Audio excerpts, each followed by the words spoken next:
Pengasaman air laut merupakan proses di mana air laut meningkatkan konsentrasi asam dan tingkat pH airnya turun di luar normal.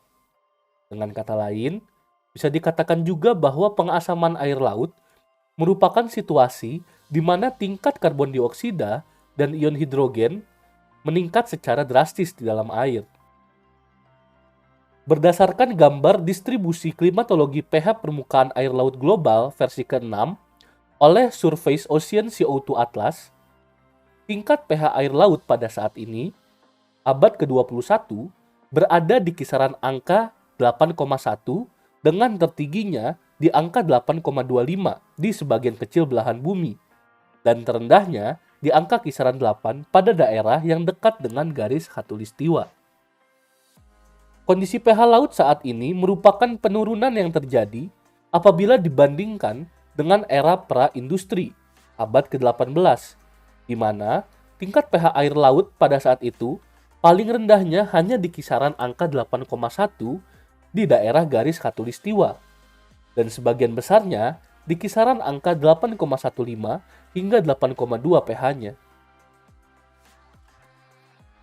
Dengan tingkat pH air laut yang semakin menurun, diprediksi pada abad ke-22, tingkat pH air laut sudah berada di bawah angka 8. Lebih tepatnya, mendekati angka pH 7,7.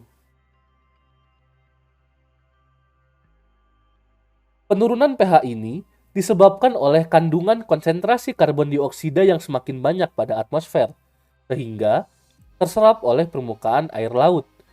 Reaksi kimia yang terjadi antara permukaan air laut dan karbon dioksida pada atmosfer menghasilkan banyak ion hidrogen bebas sehingga terjadi pengasaman. Itulah yang menyebabkan pH air laut menjadi turun. Tentu pengasaman air laut ini memberikan dampak yang negatif. Penurunan pH pada air laut mengancam kehidupan organisme yang ada di dalamnya. Apabila itu terjadi, maka akan berdampak buruk juga pada kestabilan ekosistem laut. Selain itu juga, pasokan dan kesehatan makanan dari laut bagi manusia akan terkena dampaknya. Maka dari itu, kami memperkenalkan SNP, Smart Neritic Purifier. SNP merupakan sistem filter karbon dioksida dan hidrogen bebas di zona neritik laut untuk mengurangi kadar keasaman air laut.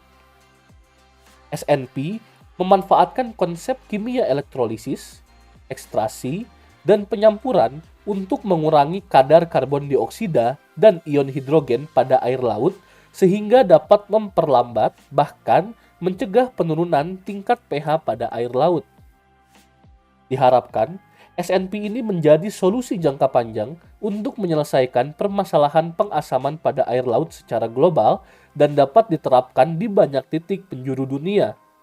Dan diharapkan juga SNP menjadi solusi untuk mencegah dampak yang akan ditimbulkan oleh pengasaman air laut.